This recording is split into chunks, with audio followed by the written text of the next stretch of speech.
Kalau dulu saya waktu SMA itu kalau praktek itu harus cocok hasilnya dengan teori. Iya. Nah justru sekarang enggak.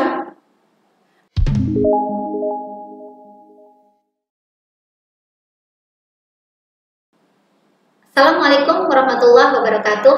Waalaikumsalam warahmatullahi wabarakatuh. Jumpa lagi dengan kami di Move Up TV bersama saya Zakia Joban dan Jumala Multazam.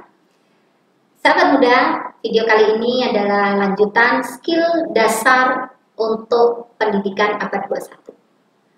Skill dasar ini ada 6 yang seperti video kita yang lalu ya. Yang pertama literasi, yang kedua numerasi, 3 scientific literasi, yang keempat culture and civic literasi, yang kelima finansial literasi, dan yang keenam apa ya keenam? Aku lali. Nah, untuk video kali ini sahabat muda, kita untuk yang skill ketiga. Skill ketiga yaitu scientific literasi. Karena ini memang kita sama-sama baru. Karena terus terang juga saya pun juga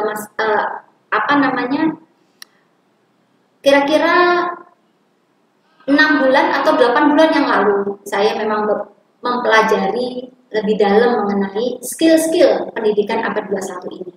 Yang ini akan kita sharing ya. Jadi di sini kami juga bukannya pakar. Di sini kami hanya kita pengobrol, obrolan santai. Iya. Dan harapannya nih sahabat muda, harapannya dengan obrolan kita ini kita sama-sama bisa menemukan perspektif baru. Betul. Di dalam dan yang terpenting apa? Pendidikan abad 21. Memicu kita untuk belajar lebih jauh. Iya, jadi ini kita menstimulus kita untuk kita belajar lagi, upgrade diri kita lagi untuk pendidikan abad 21 ini yang harapannya kita bisa mengantarkan dan mendampingi anak-anak kita menghadapi pendidikan abad 21. Perkembangan pendidikan kita tahu sebegitu cepatnya. Bahkan di masa pandemi ini semakin cepat. Yang dulunya serasa tidak mungkin, namanya sekolah tidak bertemu, kuliah tidak ada pertemuan, dulu suatu hal yang tidak terfikirkan di benak kita. Akan tetapi kenyataannya saat ini sudah di depan mata. Kita sudah menjalani pendidikan daring hampir 2 tahun. Nah, berarti sudah saatnya kita harus belajar lagi untuk mengupgrade skill kita untuk pendidikan abad 21. Oke, kembali lagi ya ke topik kita untuk skill yang ketiga yaitu scientific literasi. Scientific literasi ini artinya adalah literasi sains ya, yaitu kemampuan memahami prinsip dan cara berpikir saintifik. Jadi cara berpikir ilmiah di mana berhubungan dengan tadi ya cara berpikir ilmiah yang meliputi pengetahuan dan pemahaman terhadap konsep. Hingga proses ilmiah ini bermanfaat atau mendukung kita dalam mengambil keputusan. Jadi, scientific literasi ini hampir sama dengan numerasi kemarin. Tidak hanya kita berpikir hafalan atau textbook, tetapi bagaimana kita bisa berpikir ilmiah dari dasar konsep-konsep yang ada di dalam textbook tersebut. Kalau menurut Pak Jumala gimana Pak? Ya, sebetulnya baik matematika yang kemarin kita bahas maupun scientific literasi, intinya anak-anak itu tidak hanya sekedar membaca buku, memahami, tidak.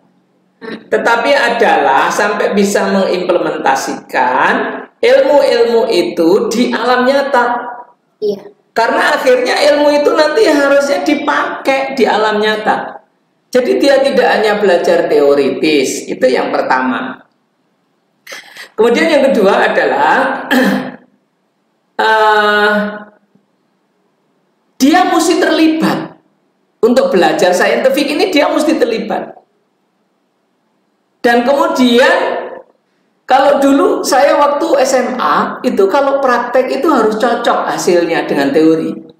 Iya. Nah justru sekarang enggak. Anak-anak itu harus diajari mulai dari menemukan pertanyaan atau menghadapi pertanyaan atau persoalan, kemudian mencari data-data, fakta-fakta, informasi-informasi, kemudian merumuskannya, kemudian dia bagaimana caranya mencobanya, nek dingenekno piye hasilnya gagal apa enggak? Explore ya. eksplorasi. Ya. Kemudian diimplementasikan rumusnya. Bahkan gagal boleh, itu yang terpenting. Bahkan ketika anak-anak bisa menemukan teori baru, itu justru bagus kan? Justru tidak bagus. Harus dicocokkan dengan teori yang lain. Harus dicocokkan, begitu. Ya, jadi bagaimana anak itu benar-benar terlibat, gagal dan berhasil. Dan gagal bukan berarti nilainya jelek. Enggak. Gagal asal dia paham prosesnya itu. Iya, asal dia paham dan menjalani proses. Itu luar biasa sudah. Nah, kira-kira begitulah saya ingin menyampaikan bahwa anak belajar itu mesti terlibat. Maka saya sangat suka sekolah-sekolah yang memberikan tugas-tugas di rumah bersama orang tua. Itu saya senang. Kalau dulu zaman saya sekolah itu kalau bersama orang tua nggak boleh. Oh, justru nih saya sekarang nggak begitu. Justru bersama dengan orang tua itu ada dua manfaat. Yang pertama, dia lebih cepat untuk memahami karena logika orang tua akan dimasukkan ke dalam anak-anak. Yang kedua, keakraban dengan orang tua terbina. Iya, betul. Nah, yang terpenting adalah anak ini bekerja. Bukan digaweke, nek digaweke wis jelas keliru. Tetapi bekerja bersama orang tua, inilah yang namanya terlibat. Nah, proses pembelajaran saintifik ini mesti anak-anak juga terlibat agar anak-anak benar-benar memahami logika ilmiahnya. Iya. Saya kira itu, teman saya. Oke. Dan mungkin sedikit ya penutup kita sharing mengenai manfaat scientific literasi ini. Diharapkan agar anak ini mampu berpikir dan bertindak secara logis, di mana ini menjadi modal keterampilan untuk bisa diterapkan dalam segala aspek kehidupan.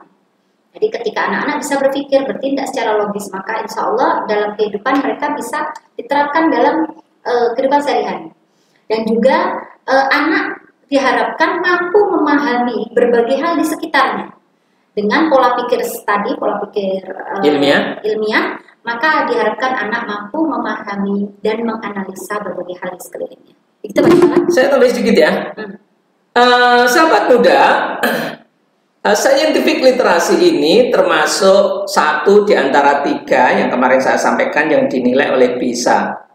Ya, PISA itu adalah sebuah program organisasi yang mengukur keberhasilan pendidikan dunia. Ada 3 komponen. Yang pertama itu adalah literasi bahasa, kemampuan untuk menganalisa atau memahami tulisan. Terus yang kedua itu adalah matematika yang kemarin kita bahas. Dan yang ketiga sekarang ini scientific.